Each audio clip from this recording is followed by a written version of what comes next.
Hello friends, मैं गीत स्वागत करती हूँ आपका मेरे चैनल हॉलीवुड इन हिंदी में। आशा है आप सब अच्छे होंगे। फ्रेंड्स, आपने ये सुना ही होगा कि जीवन एक संघर्ष है।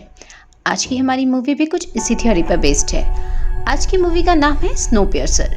ये एक साइंस फिक्शन मूवी है जो 2013 में आई थी और जिसकी IMDb रेटिंग है 7.1 आउट ऑफ 10, जिसे डायरेक्ट किया है साउथ कोरियन डायरेक्टर बॉन्ग जून-हो, जिन्होंने ऑस्कर विनर मूवी पैरासाइट भी डायरेक्ट की है।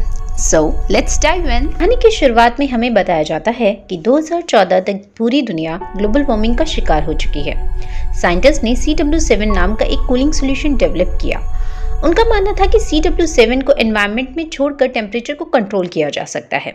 जुलाई 7, 2014 को 79 कंट्रीज CW7 को एटमॉस्फेयर में डालने के लिए रेडी हो गए, बट ये एक्सपेरिमेंट उनके हाथों से बाहर निकल गया और अर्थ का टेम्परेचर बहुत कम होने लगा, जिससे पूरी दुनिया बर्फ में बदल गई और जीवन खत्म होने लगा। जीवन को धरती पर बचाने के लिए ट्रांसपोर्टेशन जीनियस बेलफोर्ड इंडस्ट्री के मालिक बेलफोर्ड ने एक ट्रेन बनाई जिसका नाम रखा स्नोपियर्स, जो एक साल में पूरी दुनिया का एक नॉन स्टॉप चक्कर लगाती है। इस ट्रेन का इंजन बहुत ही एडवांस है, जो ट्रेन के अंदर का टेम्परेचर भी मेंटेन रखता है। ये ट्रेन सब लग्जरियस चीज़ों से भरी होती हैं। यहाँ school, spa, pub, restaurant, prison सब कुछ होता है, बट वो सिर्फ अपर क्लास लोगों के लिए होता है जो ट्रेन के आगे के डिब्बों में रहते हैं। ट्रेन के पीछे वाले डिब्बे में गरीब लोग या फ्री लोडर्स को रखा जाता है। यहाँ जिंदगी बहुत मुश्किल होती है। इन लोगों को जब यहाँ रखा गया था तब इन लोगों को 1 महीने तक कुछ भी खाने को नहीं दिया गया। तब लोगों ने एक दूसरे को मारकर खाना शुरू कर दिया।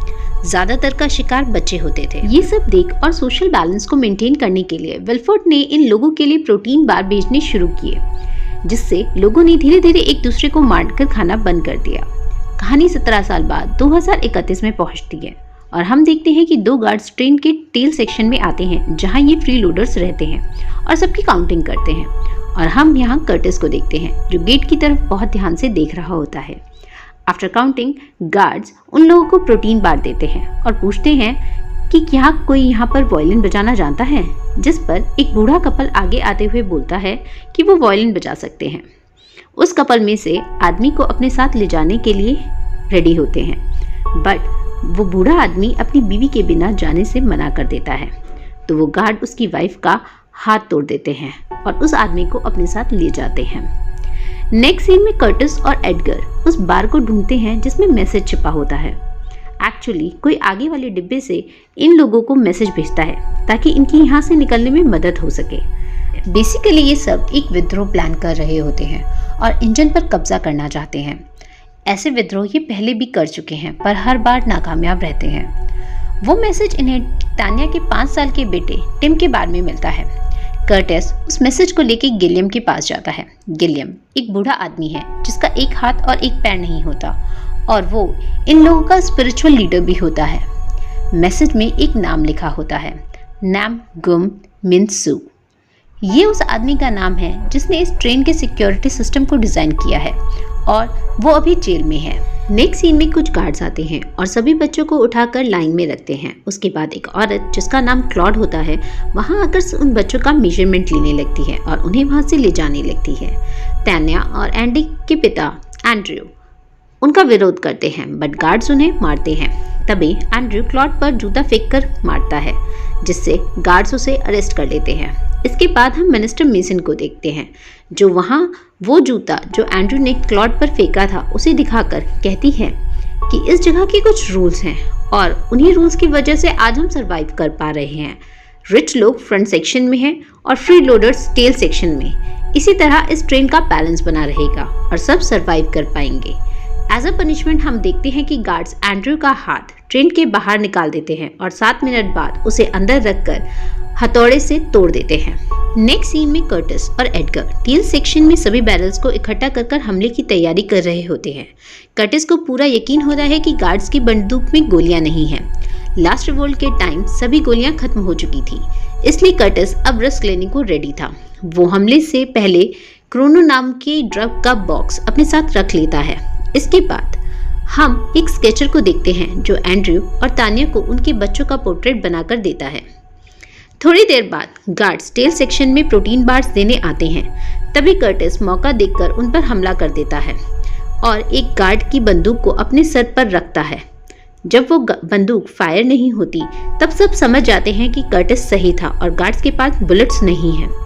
फिर सब लोग बैरल्स से गार्ड्स के ऊपर हमला कर देते हैं और आगे के डिब्बे में जाते हैं। फिर गार्ड्स को मारकर जेल वाले डिब्बे में पहुंच जाते हैं। जेल वाले डिब्बे में कर्टिस नाम को उठाता है जो एक क्रोनो एडिक्ट था, एंड उसकी बेटी योना भी वहां थी जो भी एक क्रोनो एडिक्ट थी। नैम ट्रेन के हर डब्बे को खोलने के लिए 2 क्रोनो की मांग रखता है, जिसके लिए कर्टिस रेडी था। नेक्स्ट दरवाजा खुलता है एंड तभी कई सालों बाद ये लोग सूरज की रोशनी को देखते हैं। गिलियम भी यहाँ होता है जो बाहर की जमी बर्फ को देखकर निराश होता है। फिर सभी लोग किचन सेक्शन में जाते हैं जहाँ पॉल नाम का आदमी वही प्रोटीन बार बना रहा होता है जो इन लोगों को इतने सालों से दिया जा रहा था। तभी कर्टिस एक रोटेटिंग बैरल के अंदर देखता है तो उसे बहुत सारे कॉकरोचेस दिखते हैं। बेसिकली इन्हें जो प्रोटीन बार दिए जाते थे वो कॉकरोचेस से बनाए जाते थे, जिससे देख कर्टिस को बहुत गुस्सा आता है, बट वो ये बात किसी को नहीं बताता। इसके बाद इन लोगों को फिर से एक मैसेज मिलता है जिसमें वाटर लिखा होता है, मतलब वाटर सेक्शन आने वाला होता है जो ट्रेन के सभी डिब्बों के लिए बहुत ज़रूरी था। अगर वाटर पर कब्जा कर लिया जाए तो ट्रेन पर कब्जा किया जा सकता है। हाँ, हम देख पाते हैं कि नैम की बेटी योना के पास एक अनोखी पावर होती है। वो आसानी से दरवाजों के आर पार देख पाती है। उसके पास ये पावर कैसे आई ये मूवी में नहीं बताया गया।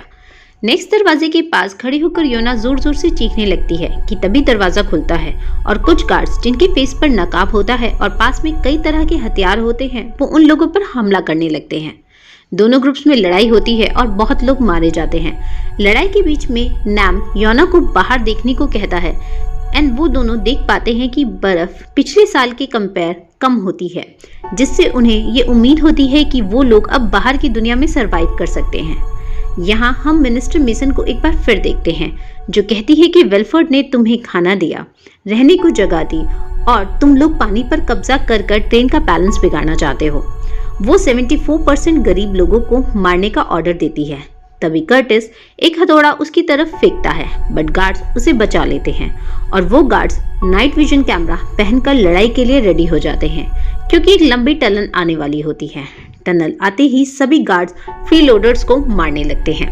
अंधेरे में वही लोग देख पा रहे होते हैं। तभी कर्टिस आवाज लगाता है जिससे टेल सेक्शन में एक बच्चा जिसके पास माचिस की एक तिल्ली होती है वो उससे मशाल जलाकर उसे ग्रे नाम के लड़के के हाथ में दे देता है जो उनकी मदद के लिए आगे आता है और उसके पीछे कई सारे टेल सेक्शन के लोग मशाल लेकर आते हैं। अब आग की रोशनी में लड़ाई हो रही होती है। इस लड़ाई में एडगर की मौत हो जाती है और मिनिस्टर मेसन को बंदी बना लिया जाता है। इसके बाद मेसन कर्टिस से डील करती है कि वो उसे वेलफोर्ड के पास ले जाएगी, मगर बदले में उसे मेसन को जिंदा रखना होगा। कर्टिस इसके लिए रेडी हो जाता है। गिलियम कर्टिस को बोलता है कि तुम जब वेलफोर्ड से मिलना तो पहले उसकी जबान काट देना क्योंकि वो लोगों को मैनिपुलेट करने में माहिर है। अब कर्टिस, एंड्रयू, नैम, तान्या, योना और ग्रे मिनिस्टर मेसन के साथ आगे जाने का डिसाइड करते हैं। नेक्स्ट वो लोग फार्म सेक्शन में आते हैं जहाँ फ्रूट्स एंड वेजिटेबल्स उगाए जाते हैं। उसके बाद वो लोग दूसरे सेक्शन में जाते हैं जहाँ एक बड़ा सा एक्वेरियम होता है। वहाँ एक शेफ भी होता है जहाँ मेसन सबको सुशी ऑफर करती है। जब वो खुद सुशी खाने लगती है तो कर्टिस उसका हाथ रोक देता है और उसे प्रोटीन बार देता है जो मेसन को खानी ही पड़ती है। नेक्स्ट वो लोग स्कूल वाले सेक्शन में एंटर होते हैं जहाँ कुछ बच्चे और एक टीचर होती है। तान्या और एंड्रयू टिम और एडी को ढूंढने लगते हैं, बट वो उन्हें वहां नहीं मिलते। तब तान्या अपने बच्चे का स्केच दिखाकर उन बच्चों से पूछती है कि उन्होंने टिम को देखा है, तो उनमें से एक बच्चा बोलता है कि हाँ, कुछ गार्ड्स उन्हें यहाँ से आगे वाले कोच में लेके गए हैं। तभी उनकी टीचर उन बच्चों को बाहर देखने को कहती हैं, जहाँ वो 7 डेड बॉडीज देखते हैं जो फ्रीज होती हैं। वो उन्हें समझाती है कि अगर ट्रेन रुकी और हम बाहर गए तो हम भी फ्रीज हो जाएंगे और ये ट्रेन ही हमारा घर है। यहाँ हम देख पाते हैं कि छोटे छोटे बच्चों को वीडियोस दिखाकर ये फीड किया जाता है कि कैसे वेलफोर्ड ने उन्हें बाहर के एटमॉस्फेयर से बचाया और कैसे वेलफोर्ड एक महान लीडर है। ये सब चल रहा होता है कि एक आदमी एक बकेट में बहुत सारे बॉइल्ड एग्स लाता है और सबको डिस्ट्रीब्यूट करता है, जिसमें से एक एग वो कर्टिस के हाथ में रखता है और वो आगे वाले डिब्बों में चला जाता है। यहाँ हम वायलिनिस्ट को वायलिन बजाते भी देखते हैं। कर्टिस को जो एग मिलता है उसमें मैसेज होता है जिसमें लिखा होता है ब्लड। वो आदमी टेल सेक्शन में एग्स लेके जाता है। तभी वो उस बकेट से बंदूक निकालकर सब पर शूट करने लगता है। उस ट्रॉली में और भी गन्स होती हैं जो वहाँ पे मौजूद गार्ड्स ले लेते हैं और फायर करना शुरू कर देते हैं। एंड इधर स्कूल सेक्शन में जो टीचर होती है वो भी गन निकाल के कर्टिस और उसकी ग्रुप पर फायर करना शुरू कर देती है। एंड्रयू को गोली लगती है और वो मर जाता है और टीचर को भी वो लोग मार डालते हैं। तभी स्क्रीन पे उन लोगों को दिखता है कि गार्ड्स का लीडर फ्रैंको गिलियम को हेड पर शूट कर मार डालता है, जिससे कर्टिस को बहुत गुस्सा आता है और वो मेसन को शूट कर देता है। वो लोग आगे बढ़ते हैं और देखते हैं कि अपर क्लास के लोग ऐशो आराम से अपनी जिंदगी काट रहे हैं। उनके पास सारी सुख सुविधाएं हैं, जैसे club, parlour, dentist, swimming pool और एक पूरा सेक्शन सोने के लिए भी रिजर्व था। नैम को आगे का डोर खोलने में प्रॉब्लम हो रही थी, तो वो लोग उसी स्पा सेक्शन में फंस जाते हैं, जहां फ्रैंको भी आ जाता है। वहां उनके बीच लड़ाई होती है, जिसमें कर्टिस फ्रैंको को घायल कर वहीं छोड़ देता है, पर तान्या और ग्रे की मौत हो जाती है। तान्या मरने से पहले कर्टिस को टिम का स्केच दे देती है और उसे ढूंढने के लिए कहती है। कर्टिस, नैम और योनो आगे बढ़ते हैं। वो एक क्लब सेक्शन में पहुंचते हैं जहां लोग नशा कर रहे होते हैं। नैम और योनो बहुत सारे क्रोनो वहां से उठाकर आगे बढ़ते हैं। आगे वो लोग उस दरवाजे के पीछे पहुंचते हैं जिसके पीछे विल्फोर्ड होता है।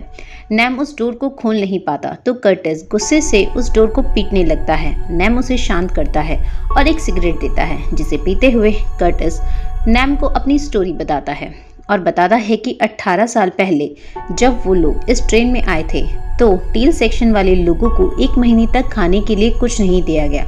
तब उन लोगों ने एक दूसरे को मारकर खाना शुरू किया। बच्चे सबसे ज़्यादा टेस्टी होते थे। एक दिन एक आदमी एक बच्चे को मारने के लिए उसके पीछे गया।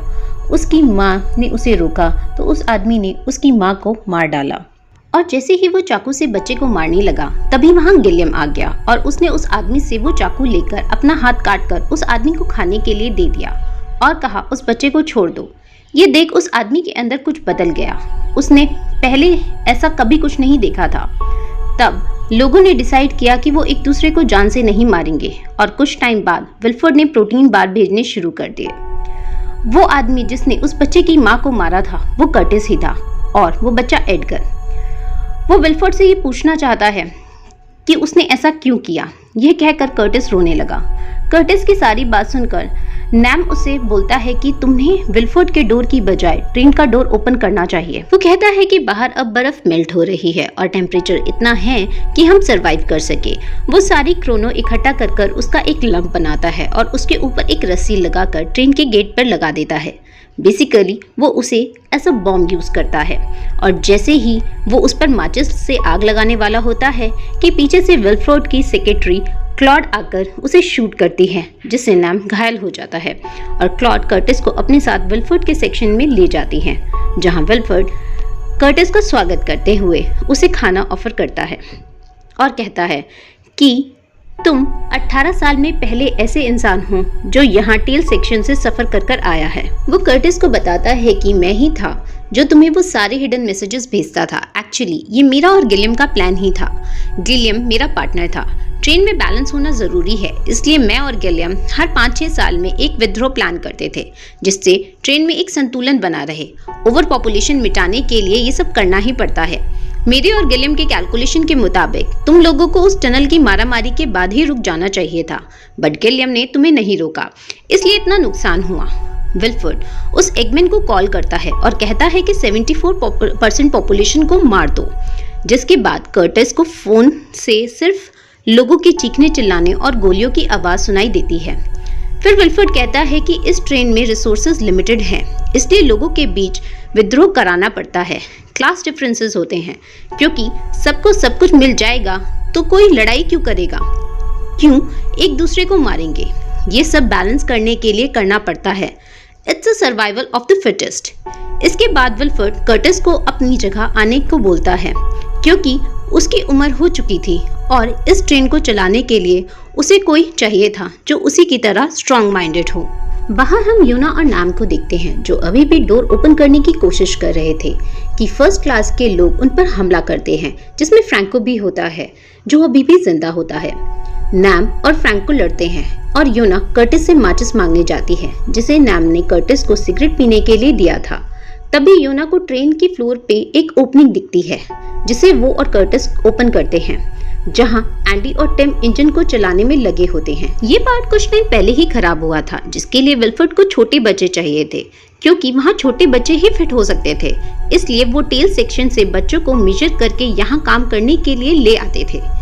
ये देख कर्टिस विल्फर्ड को एक मुक्का मारता है और योना को माचिस देता है।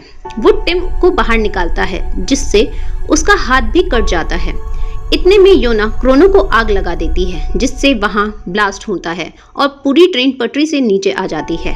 ब्लास्ट के बाद टिम और योना ही बचते हैं, जो बाहर आते हैं और वो बाहर आकर एक पोलर बियर देखते हैं, जिससे ये पता चलता है कि अर्थ का टेम्परेचर अब गर्म हो रहा था और अब अर्थ पर सरवाइव किया जा सकता है। उम्मीद है आपको मेरी एक्सप्लेनेशन पसंद आई होगी।